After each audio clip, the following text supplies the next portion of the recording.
ജ്യോതി Malhotra Indian മണ്ണിൽ ജീവിച്ചുകൊണ്ട് പാകിസ്ഥാന് വേണ്ടിയിട്ടുള്ള ഇന്ത്യയുടെ സുപ്രധാനമായിട്ടുള്ള വിവരങ്ങൾ ചോർത്തിക്കൊടുക്കാനായി പാകിസ്ഥാൻ നിയോഗിച്ച ചാരവനിത. ശരിക്കും ശാരിക നമ്മൾ കേട്ടപ്പോൾ ഞെട്ടിപ്പോയില്ലേ? ഈ ഒരു ലൈൻ ലൈറ്റിലേക്ക് നിൽക്കുന്ന ഇത്രയധികം ആരാധകരുള്ള സോഷ്യൽ മീഡിയ ഇൻഫ്ലുവൻസേഴ്സിനെയൊക്കെ വെച്ചിട്ടാണ് പാകിസ്ഥാൻ ഈ ചാരക്കളികളൊക്കെ നടത്തിക്കൊണ്ടിരിക്കുന്നത്. അതിനു വേണ്ടിയിട്ട് തുള്ളാൻ നിൽക്കുന്ന ഇവർക്കൊക്കെ വേണോ ആദ്യം ചാട്ടവാറടി? ചാട്ടവാറടിയല്ല, അവരെയൊക്കെ തീർത്ത് കളയണമെന്ന് അങ്ങനെ ആഹ്വാനം ചെയ്യാൻ പാടില്ല ഒരു മാധ്യമത്തിൽ. എങ്കിലും പറയാതിരിക്കാൻ വയ്യ, നമ്മുടെയൊക്കെ നാണം കെടുത്തുന്ന. അതായത് എനിക്ക് തോന്നുന്നു ഇന്ത്യയുടെ ചരിത്രത്തിൽ തന്നെ ആദ്യമായിട്ടാണ് ഒരു യൂട്യൂബറായിട്ടുള്ള ഒരു വ്യക്തിയിൽ നിന്ന്, അല്ലെങ്കിൽ ഒരു സോഷ്യൽ മീഡിയ ഒരു മാധ്യമ പ്രവർത്തക എന്ന് വേണമെങ്കിൽ പറയാം. അവരിപ്പോൾ ഈ പറഞ്ഞ അവരുടെ യൂട്യൂബ് ചാനലിന്റെ പേര് വാക്ക് വിത്ത് ജോ എന്നങ്ങനെ വ്ളോഗറാണ് അവർ. അപ്പോൾ ഇതെന്തൊരു നാണം കെട്ട പരിപാടിയല്ലേ മറ്റുള്ള വ്ളോഗേഴ്സിനും ഒക്കെ കൂടി. ഇനി അവരിലേക്കും ഒക്കെ സംശയം രീതിയിൽ പോകുന്ന ഒരു തരത്തിലേക്ക് കാര്യങ്ങളാക്കി കൊടുത്തു. എന്തായാലും പഹൽഗാം യുദ്ധത്തോടു കൂടി, അല്ലെങ്കിൽ പഹൽഗാം ഭീകരാക്രമണത്തോടു കൂടി തന്നെ നമ്മുടെ ചാരസംഘടനകൾ ഇങ്ങനെയുള്ള സോഷ്യൽ മീഡിയയിൽ കുറച്ച് രഹസ്യ കണ്ണുകൾ എറിഞ്ഞിട്ടുണ്ടായിരുന്നു. അതിലൂടെയാണ് ഇവർക്ക് മനസ്സിലാക്കാൻ സാധിച്ചത് ഇന്നും ഇന്നലെയും തുടങ്ങിയതല്ലേ ഇവളുടെ കളി എന്നുള്ളത്. ഇവിടെ ശരിക്കും പറഞ്ഞാൽ പാകിസ്ഥാനിലേക്ക് കുറേ വട്ടം ട്രാവൽ ചെയ്തിട്ടുണ്ട്. പാസ്പോർട്ട് ശരിയാക്കാനായിട്ട് ഹൈക്കമ്മീഷനെയോ പാകിസ്ഥാൻ ഹൈക്കമ്മീഷനായിട്ടുള്ള ഡാനിഷ് എന്ന് പറഞ്ഞിട്ടോ ഡാനിഷ് സലീം എന്ന് പറഞ്ഞ പുള്ളിക്കാരനെയാണ് കോൺടാക്ട് ചെയ്തിരുന്നതും. അയാളെ നമ്മുടെ ഇന്ത്യ പുറത്താക്കിയിരിക്കുകയാണ് ഇപ്പോൾ. ഈ പഹൽഗാം തീവ്രവാദ ആക്രമണത്തോടനുബന്ധിച്ച് നാട് വിട്ടു പോയിക്കോളാൻ, അതായത് 24 hours വെട്ട് പോകണമെന്നിട്ട് പുള്ളിയൊക്കെ വിട്ടു. പക്ഷേ വേറെ ഏതൊരു രാജ്യമായിരുന്നെങ്കിലും പുള്ളിയെ പിടിച്ച് ജയിലിലടച്ചേനെ. ഇന്ത്യ അവിടെയും ക്ഷമിച്ചു എന്നുള്ളതാണ്. ഈ ക്ഷമ കൂടിപ്പോയതാണ് ഇങ്ങനെയുള്ളവന്മാർ വളം വെച്ച് 6 പേരെ അറസ്റ്റ് ചെയ്തെന്നാണ് എനിക്ക് തോന്നി ഈ ഫീൽഡിൽ നിന്ന്. ഇവള് ഹരിയാനക്കാരിയാണ്, ഹരിയാന ഹാൻസ് സ്വദേശി എന്നറിയപ്പെടുന്നു. ജ്യോതി റാണി എന്നാണ് ഇവരുടെ ഒഫീഷ്യൽ നെയിമിൽ FIR പോലീസ് കൊടുത്തിരിക്കുന്നത്. എന്തായാലും ജ്യോതി മൽഹോത്ര അല്ലേ, കാണാനൊക്കെ നല്ല മിടുക്കി, കാണുമ്പോൾ എന്താ പറയുന്നത് മനോഹരങ്ങളായിട്ടുള്ള വീഡിയോസാണ് അവർ ചെയ്തിരിക്കുന്നത്. ഇൻസ്റ്റാഗ്രാമിൽ 3 ലക്ഷം ഫോളോവേഴ്സ്, ഇൻസ്റ്റാഗ്രാമിൽ 1.5 ലക്ഷം ഫോളോവേഴ്സ്, യൂട്യൂബിൽ 3.5 ലക്ഷം ഫോളോവേഴ്സ്, ഒരുപാട് ആരാധകയുള്ള ഒരു യൂട്യൂബർക്കൊക്കെ എങ്ങനെ സാധിക്കുന്നു അല്ലേ ജയ്, നമ്മുടെ മണ്ണിലിരുന്നുകൊണ്ട് നമ്മളെ തന്നെ ചതിക്കാനായിട്ട്. സത്യത്തിൽ നമ്മുടെ നാട്ടിലും ഒക്കെ വന്നിട്ട് പോയിട്ടുണ്ടെന്ന് പറയപ്പെടുന്നു. എല്ലാ വിവരങ്ങളും ചോർത്ത് കൊടുത്തു. മൂന്നാറിലടക്കം ആലപ്പുഴയിലടക്കം വന്നതിന് അവള് ലാസ്റ്റ് പിൻ ചെയ്ത് വെച്ചിരിക്കുന്ന പടം പോലും ഈ ആലപ്പുഴയാണ് പിൻ ചെയ്ത് വെച്ചിരിക്കുന്നത്. ഇനിയൊക്കെ നമ്മളെയൊക്കെ ആക്രമിക്കുന്നത് എന്നാണോ? എന്തായാലും നമ്മുടെ ഇന്ത്യൻ സൈന്യം ഉള്ളിടത്തോളം കാലം നമുക്ക് പേടിയില്ല. എങ്കിലും ഒരു വേദനയുണ്ട്. ഈ തീവ്രവാദികളെ നമ്മൾ എത്രത്തോളം വെറുത്തുപോകും ആ മൊമെന്റ് പോലെ ആയിപ്പോയി. ഈ പറയപ്പെടുന്ന ജ്യോതി മൽഹോത്രയൊക്കെ നമ്മൾ വെറുക്കുന്ന ഒരു മൊമെന്റ് ആയിപ്പോയി. അവരെ നമ്മൾ എത്രത്തോളം വെറുപ്പോടെ കണ്ടോ അതേ കണ്ണുകളോടെയാണ് ജനങ്ങൾ ഇപ്പോൾ ഇവരെയും കാണുന്നത് അല്ലേ. ഇതിന്റെ രീതി എന്ന് വെച്ച് കഴിഞ്ഞാൽ നമുക്കറിയാം, ഈ സോഷ്യൽ മീഡിയ ഇൻഫ്ലുവൻസേഴ്സിനൊക്കെ കൃത്യമായിട്ട് തന്നെ ഒരു എന്താണ് വിശ്വസനീയമായ രീതിയിൽ വീഡിയോ ചെയ്യാനൊക്കെ സാധിക്കും. ഇവരൊക്കെ കുറേ നാളത്തെ എക്സ്പീരിയൻസ് ഈ ഒരു ഫീൽഡിലുള്ള ട്രാവൽ വീഡിയോസിലും ട്രാവൽ വ്ലോഗിലും ഒക്കെ എക്സ്പീരിയൻസ് ഉള്ള ആൾക്കാരാണ്. ഇവരുടെ ഒരു രീതി, ഈ ജ്യോതി മൽഹോത്രയുടെ ഒരു രീതി എന്ന് വെച്ച് കഴിഞ്ഞാൽ പാകിസ്ഥാനിലേക്ക് നിരന്തരമായിട്ട് യാത്രകൾ നടത്തുകയും അവിടുത്തെ ഈ പറഞ്ഞ പോലത്തുള്ള മോസ്കുകൾ, അവിടെ മനോഹരമായ സ്ഥലങ്ങളുണ്ട്, നമുക്കതില്ലെന്ന് പറയാൻ സാധിക്കില്ല, മനോഹരമായ ലാൻഡ്സ്കേപ്പുകളുണ്ട്.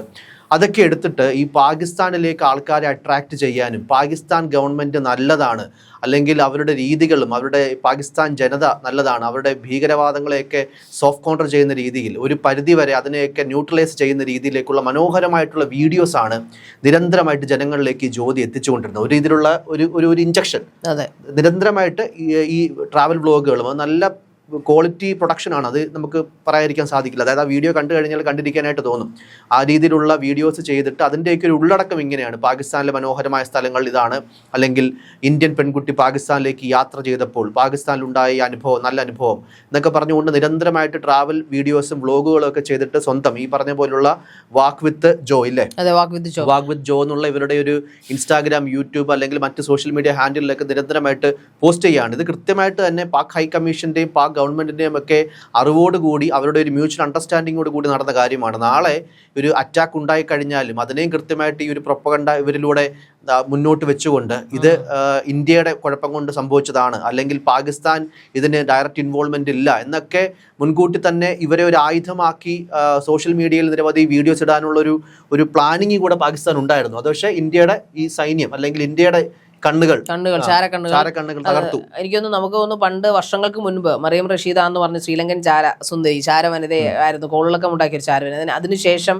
നമ്മുടെ ഈ പുതിയ യുഗത്തിൽ ജെന്നിസെഡിന്റെ ലോകത്തിൽ വന്ന ഏറ്റവും ന്യൂ ജനറേഷൻ ആയിട്ടുള്ള ഒരു ചാര വരുന്ന പറയുമ്പോൾ ഒരു അഭിമാനത്തോടെ അല്ല നമ്മളിത് പറയുന്നത്, വളരെ വേദനയോടുകൂടി തന്നെയാണ് മാധ്യമപ്രവർത്തകരെ നമ്മളും ഇത് പങ്കുവയ്ക്കുന്നത്. അല്ലെങ്കിൽ ഈ വാർത്തയെക്കുറിച്ചൊരു ചർച്ച, തീർച്ചയായിട്ടും ഇതൊരു ചർച്ച ചെയ്യപ്പെടേണ്ട വിഷയം തന്നെയാണ്. കാരണം സോഷ്യൽ മീഡിയയെ കൊണ്ട് നമുക്കറിയാം വെബാണ്, ഡാർക്ക് വെബും ലൈറ്റ് വെബുകളും ഒക്കെ ഉള്ളൊരു കാലഘട്ടമാണിത്. പക്ഷേ നമ്മുടെ രാജ്യത്തെ ചതിച്ചുകൊണ്ടൊരു സോഷ്യൽ മീഡിയ ഇൻഫ്ലുവൻസർ ഉണ്ടായി നമ്മുടെ നാട്ടിൽ നിന്ന്. ഹരിയാന എന്ന് പറയുന്നത് ഇന്ത്യയുടെ ഒരുപാട് സ്പോർട്സ് താരങ്ങളെ സമ്മാനിച്ചൊരു സംസ്ഥാനമാണ്.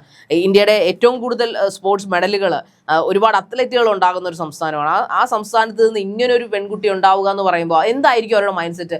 പൈസയ്ക്ക് വേണ്ടി ഇത്രയും അധാർമികമായ ഒരു കാര്യം, പേട്രിയോട്ടിസത്തെ വിൽക്കാൻ മാത്രം അധപതിച്ചൊരുത്തിയായിരുന്നു ഈ ജോ എന്ന് പറയുന്ന ഈ ജ്യോതി റാണി എന്ന് പറയുന്ന ജ്യോതി മൽഹോത്ര എന്ന പല പേരുകളുള്ള അതിസുന്ദരിയായിട്ടുള്ള ഒരു സുന്ദരിയായിട്ടുള്ള സ്മാർട്ട് ആയിട്ടുള്ള യുവതി. 10, 24, 25 വയസ്സേ അവർക്ക് ഉണ്ടായിട്ടുള്ളൂ. അപ്പൊ കോടികൾ വില കൊടുത്താവും. എന്തുകൊണ്ടിട്ടാവും, എന്തിന്റെ പേരിലായിരിക്കണം അവര് ഇന്ത്യയെ ചതിച്ചത്?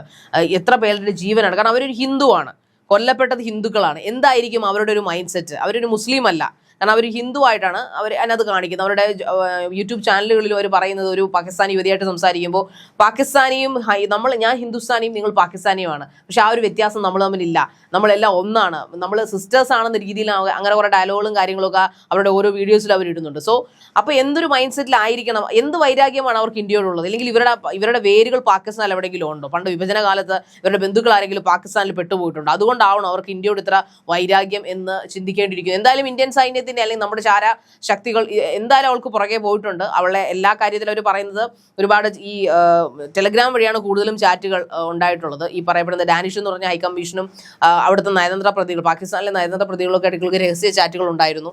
നമ്മുടെ പല സീക്രട്ട് ആയിട്ടുള്ള സ്ഥലങ്ങളിലും ഇവള് വ്ളോഗ് എന്ന നിലയിൽ പോയി അതിന്റെ ഫോട്ടോസും മറ്റു കാര്യങ്ങളും എല്ലാം ഇവർക്ക് ഫോർവേഡ് ചെയ്ത് കൊടുത്തിട്ടുണ്ടെന്നൊക്കെയാണ് നമ്മുടെ ചാരസംഘടനകൾ ഇവരിൽ നിന്ന് കണ്ടെത്തിയിട്ടുള്ള വിവരങ്ങൾ. അത് നമുക്കറിയാം. അതായത് നമ്മുടെ തന്ത്രപ്രധാനമായിട്ടുള്ള അല്ലെങ്കിൽ VIP സുരക്ഷയൊക്കെ ഒരുക്കിയിട്ടുള്ള പല സ്ഥലങ്ങളിലേക്കും, പക്ഷേ ട്രാവൽ വ്ളോഗേഴ്സിന് ഈ പറഞ്ഞതുപോലെ അറിയപ്പെടുന്ന സെലിബ്രിറ്റി ട്രാവൽ വ്ളോഗേഴ്സ് ഒക്കെ ആണെങ്കിൽ പ്രത്യേകിച്ചും വലിയ സുരക്ഷാ ഭീഷണിയൊന്നും ഇല്ലാതെ തന്നെ കടന്നു ചെല്ലുവാനും, കാര്യം നമുക്കറിയാം നമ്മുടെ രാജ്യത്തിൻ്റെ തന്നെ അഭിമാനം ഉയർത്തിക്കാട്ടുന്ന അല്ലെങ്കിൽ മോണുമെൻറ്റ്സ്, പ്രത്യേകിച്ച് നമ്മുടെയൊക്കെ സ്മാരകങ്ങൾ, താജ്മഹൽ അടക്കമുള്ള സ്മാരകങ്ങളൊക്കെ നമ്മുടെ ഇന്ത്യയുടെ അഭിമാനമാണ്.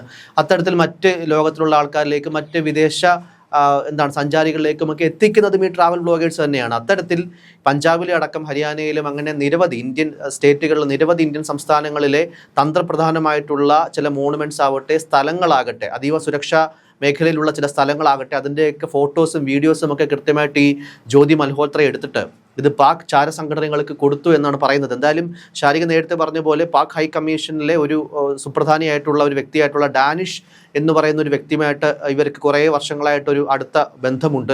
അത് ഉപയോഗിച്ചു കൊണ്ടിട്ടാണ് ഈ ഡാനിഷും ഒരു ലിങ്കായിട്ട് നിന്നുകൊണ്ടാണ് ഈ പാക് ചാര സംഘടനകൾക്ക് തൻ്റെ ഈ ഇന്ത്യയിൽ, തൻ്റെ മണ്ണായിട്ടുള്ള ഇന്ത്യയിലെ സുപ്രധാനമായിട്ടുള്ള തന്ത്രപ്രധാനമായിട്ടുള്ള ചില വിവരങ്ങൾ, അല്ലെങ്കിൽ അവർക്ക് അറ്റാക്ക് ചെയ്യാനൊക്കെ വേണ്ടിയിട്ട് എളുപ്പത്തിൽ അതെങ്ങനെ ഓപ്പറേറ്റ് ചെയ്യാം എന്നൊക്കെ അറിയാൻ വേണ്ടിയിട്ടായിരിക്കാം ചില ഫോട്ടോസും വീഡിയോസും ഒക്കെ എന്തായാലും പങ്കുവച്ചിട്ടുണ്ട്. ശാരിക, അതിനുമപ്പുറം നമ്മൾ ശ്രദ്ധിക്കേണ്ട ഒരു കാര്യം, ഇപ്പോഴത്തെ അവരുടെ ഒരു കമൻറ്റ്, അല്ലെങ്കിൽ പണ്ടിട്ട് അവരുടെ വീഡിയോസിനകത്ത് ഒരു വ്യക്തി കമന്റ് ചെയ്തിട്ടുണ്ടായിരുന്നു, അതായത് ഇവരുടെ വീഡിയോസ് ശ്രദ്ധിക്കണം, നമ്മുടെ സുരക്ഷാ ഏജൻസികൾ ശ്രദ്ധിക്കണം, ഇവരുടെ ലക്ഷ്യം മറ്റൊന്നൊക്കെ ആയിരിക്കാം എന്നൊക്കെ പറഞ്ഞിട്ട് നമ്മുടെ ചില സിറ്റിസൺസ് തന്നെ എന്തായാലും ഇതിനകത്ത് ആക്റ്റീവായിട്ട് ആ സമയത്ത് തന്നെ മനസ്സിലാക്കി എന്നുള്ളതാണ്. ആ കമന്റും ഒക്കെ ഇപ്പൊ എന്തായാലും വലിയ ഹൈലൈറ്റ് ആയിട്ട് ചർച്ച ചെയ്യപ്പെടുന്ന രീതിയിലേക്ക് സമൂഹ മാധ്യമങ്ങളിൽ വീണ്ടും ഉയർത്തിക്കാട്ടുന്നുണ്ട്. എന്തായാലും നമ്മുടെ ഇന്ത്യയുടെ അല്ലേ സൈബർ ചാരക്കണ്ണുകളെ സംബന്ധിക്കണം. തീർച്ചയായിട്ടും നമ്മുടെ ചാരസംഘടന എന്ന് പറയുന്നത്, റോ എന്ന് പറയുന്നത്, അതുപോലുള്ള വേറെ നമുക്കറിയാത്ത ഒരുപാട് ചാരസംഘടനകൾ ചുറ്റിനും ഇന്ത്യ എന്തായാലും വിരിച്ചിട്ടുണ്ട്. അതുകൊണ്ട് തന്നെയാണ് പഹൽഗാം ആക്രമണം ഉണ്ടായിപ്പോയതാണ്, ഒരു പഴം എന്തായാലും സംഭവിച്ചു പോയി.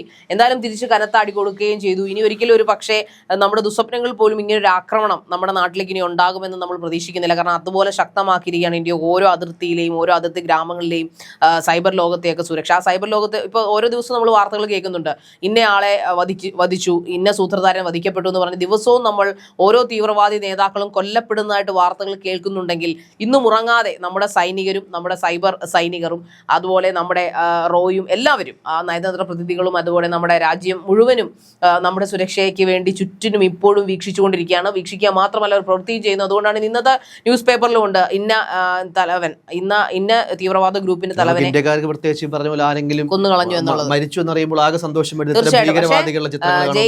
അതെ ജയ്, അത് പ്രത്യേകത എന്ന് പറഞ്ഞാൽ ഓരോ ദിവസവും നമ്മൾ ഇങ്ങനെ ഇന്ത്യക്കാര് കണക്ക് തീർക്കുന്ന പോലെ അവർ എനിക്കൊന്ന് പട്ടിക എടുത്തു വെച്ചിട്ടുണ്ടെന്ന് തോന്നുന്നു. ഇന്ന ആക്രമണങ്ങൾ ചെയ്ത ആൾക്കാരുടെ നേതാക്കന്മാരെ അല്ലെങ്കിൽ അതിന് നേതൃത്വം കൊടുത്തവരെയൊക്കെ തേടി പിടിച്ച് കൊന്നുകൊണ്ടിരിക്കുകയാണ് ഇന്ത്യയിൽ നിന്ന്. അപ്പോൾ ഇന്ത്യ പറഞ്ഞതുപോലെ ഇനി ഒരു ഭീകരാക്രമണം ഉണ്ടായാൽ അതൊരു യുദ്ധമായിട്ട് കണക്കാക്കപ്പെടും. അതിന്റെ ഒരു അടിച്ചു തൂത്ത് വൃത്തിയാക്കലിന്റെ ഭാഗമായിട്ടാണ് സോഷ്യൽ മീഡിയയിലും അവരുടെ കണ്ണുകളുടെ വീക്ഷണം ശക്തമാക്കി വെച്ചിരിക്കുന്നത്. അതിന്റെ ഭാഗമായിട്ടാണ് 6ഓളം പേരെ അറസ്റ്റ് ചെയ്തതിൽ അതിൽ ഏറ്റവും പ്രധാനിയാണ് ഈ ജ്യോതി റാണി എന്ന് പറയുന്ന, അല്ലെങ്കിൽ ജ്യോതി മൽഹോത്ര എന്ന് പറയുന്ന വ്യക്തി. എന്തായാലും അവരെയും അറസ്റ്റിലാക്കപ്പെട്ടു. എന്നിട്ട് പക്ഷെ അവരിൽ നിന്ന് എത്രത്തോളം വിവരങ്ങൾ പാകിസ്ഥാനിലേക്ക് എത്തിയെന്നോ, അല്ലെങ്കിൽ അത് ഏതെല്ലാം ലെവലിൽ അവരിനി ഉപയോഗപ്പെടുത്തുമെന്നോ അറിയില്ല. പല വിവരങ്ങളും അവരിൽ നിന്ന് എന്തായാലും എക്സ്ട്രാക്ട് ചെയ്ത് എടുക്കാനുണ്ട്. എന്തായാലും നമ്മൾ നേരത്തെ പറഞ്ഞ പോലെ തന്നെ കൃത്യമായിട്ട് ഈ ഭീകരവാദികളെ മാത്രമല്ല, ഭീകരവാദികൾക്ക് വേണ്ടി നമ്മുടെ ഇന്ത്യൻ മണ്ണിൽ നിന്ന് പാകിസ്ഥാനെ ഒറ്റുകൊടുത്തിട്ടുള്ള ഈ ജ്യോതി മൽഹോത്രയെ പോലുള്ള കുഴിത്തുരുമ്പുകളെയും അല്ലെങ്കിൽ നമ്മുടെ നാടിനെ ബാധിച്ചിരിക്കുന്ന ഇത്തരം ക്യാൻസറുകളെയും മുറിച്ചു മാറ്റേണ്ടതും അത്യാവശ്യം തന്നെയാണ്. ഈ കാലഘട്ടത്തിൽ ഏറ്റവും കൂടുതൽ ഇൻഫ്ലുവൻസ് ഉണ്ടാക്കുന്ന ഒരു കാര്യമാണ് സോഷ്യൽ മീഡിയ, അല്ലെങ്കിൽ സോഷ്യൽ മീഡിയ ഇൻഫ്ലുവൻസേഴ്സ് എന്നൊക്കെ പറയുന്ന ആൾക്കാർ. അവർ നമ്മുടെ രാജ്യത്തിന് വേണ്ടി രാജ്യവിരുദ്ധമായിട്ട് പ്രവർത്തിക്കുമ്പോൾ, ഭീകര സംഘടനകൾക്ക് വേണ്ടി നമ്മുടെ മണ്ണിൽ നിന്ന് കാര്യങ്ങൾ, നമ്മുടെ വിവരങ്ങൾ ഒറ്റിക്കൊടുക്കുമ്പോൾ അവരെയും ഈ പറഞ്ഞ പോലെ തന്നെ മാറ്റി നിർത്തേണ്ടതും കൃത്യമായിട്ട് തന്നെ അവർ പോയിന്റ് ഔട്ട് ചെയ്ത് നിയമത്തിന് മുന്നിൽ കൊണ്ടുവരേണ്ടതും ഓരോ ഇന്ത്യക്കാരൻ്റെയും ആവശ്യവും കടമയും കൂടിയാണ്.